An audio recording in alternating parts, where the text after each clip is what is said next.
Roma fue un imperio de hombres. Eso nos dijeron siempre. Que los emperadores gobernaban con puño de hierro, que el Senado dictaba las leyes, que los generales decidían guerras y conquistas.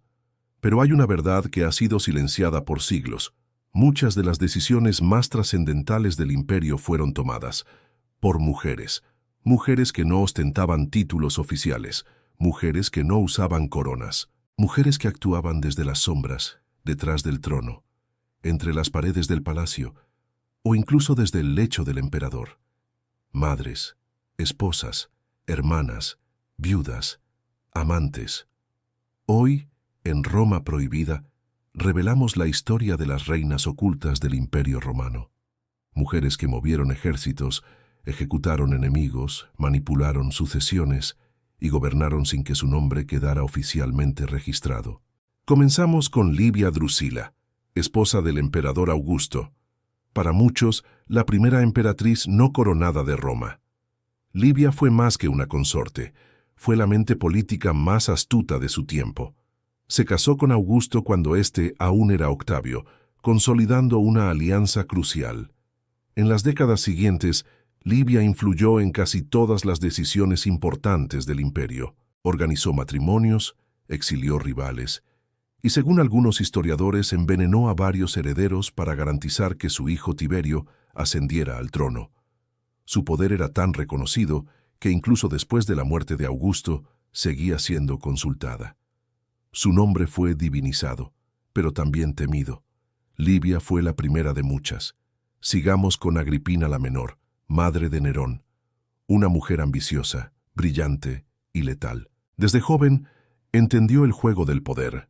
Se casó estratégicamente con el emperador Claudio, su propio tío, para garantizar que su hijo accediera al trono.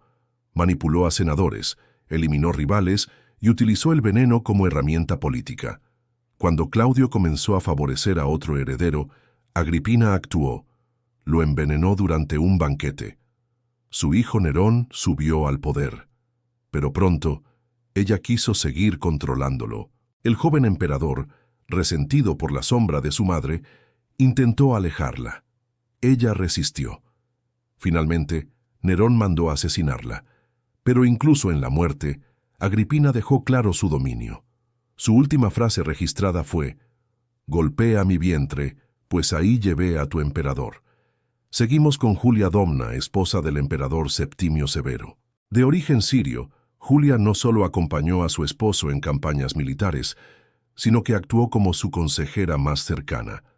Tras la muerte de Severo y durante el gobierno de sus hijos Caracalla y Geta, Julia se convirtió en la figura de estabilidad del imperio. Cuando Caracalla asesinó a su propio hermano, Julia se mantuvo en el poder, influyendo en el Senado y mediando con las provincias. Fue una protectora de filósofos y astrólogos. Durante años, firmó decretos, organizó audiencias y mantuvo un control silencioso del imperio. Su apodo fue Madre del Ejército y Madre de la Patria. Roma la necesitaba más de lo que admitía. Otra figura clave fue Faustina la Mayor, esposa de Antonino Pío. Aunque su poder fue más discreto, su influencia en la corte era constante. Intercedía en juicios, aconsejaba nombramientos y dirigía obras públicas en nombre del emperador. Su hija, Faustina la Menor, casada con Marco Aurelio, también fue una figura poderosa. Aunque su reputación fue manchada por rumores, hay evidencias de que participaba activamente en el gobierno, especialmente cuando su esposo estaba en campaña. Fue venerada tras su muerte, y su imagen apareció en monedas imperiales. Hablemos ahora de Mesalina, esposa del emperador Claudio. Famosa por sus excesos sexuales, pero también por su habilidad política. Controlaba el acceso al emperador, manipulaba juicios y utilizaba el matrimonio como arma. Su caída fue brutal, acusada de conspirar contra Claudio. Pero su historia demuestra cuán cerca del poder podían llegar las mujeres, incluso aquellas desacreditadas por la historia oficial. Y luego está Plotina, esposa de Trajano. Una figura elegante, culta y serena. Fue ella quien, en el lecho de muerte del emperador, aseguró la sucesión de Adriano. Algunos creen que falsificó el testamento de su esposo. Sea como fuere, Adriano ascendió al trono gracias a ella. Plotina defendió la filosofía, promovió reformas sociales y fue respetada incluso por sus enemigos. Otras mujeres operaban desde la religión. La Vestal Máxima, líder de las vírgenes vestales, tenía influencia directa en el Senado. Podía absolver a criminales, opinar sobre guerras e intervenir en rituales clave. Las vestales eran respetadas y temidas. Su voto podía cambiar el destino de un político. También estaban las amantes imperiales. Algunas eran meras diversiones, otras auténticas estrategas.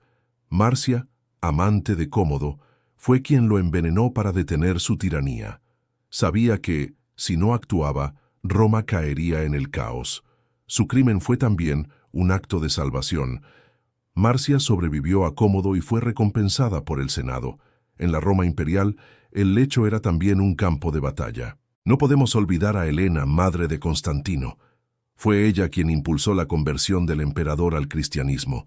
Viajó a Tierra Santa, promovió la construcción de iglesias y recuperó supuestamente la cruz de Cristo. Su influencia espiritual fue también política. Tras su muerte fue canonizada, pero en vida fue una de las figuras más poderosas del imperio. El Imperio Romano de Oriente, o Bizancio, ofreció aún más ejemplos. Mujeres como Teodora, esposa de Justiniano, que legisló en favor de los derechos de las mujeres, frenó revueltas y gobernó junto a su esposo como igual. Su historia merece un capítulo aparte. Estas mujeres y muchas otras no aparecen en los textos clásicos como gobernantes, pero su poder fue real. Tomaban decisiones, salvaban y destruían carreras, influían en leyes, comandaban ejércitos desde la penumbra. Roma era un imperio de hombres, dirigido por mujeres. La historia oficial las invisibilizó, pero sus huellas están en cartas, monedas, decretos y rumores. Porque el poder en Roma no siempre se ejercía con la espada. A veces bastaba una mirada, una palabra, una decisión desde el lecho o desde el templo. En Roma prohibida rescatamos esas voces, las que no gritaban pero se oían, las que no firmaban pero decidían, las mujeres en las sombras que, sin corona, llevaron las riendas del mayor imperio de la antigüedad. Y quizás cambiaron el mundo para siempre.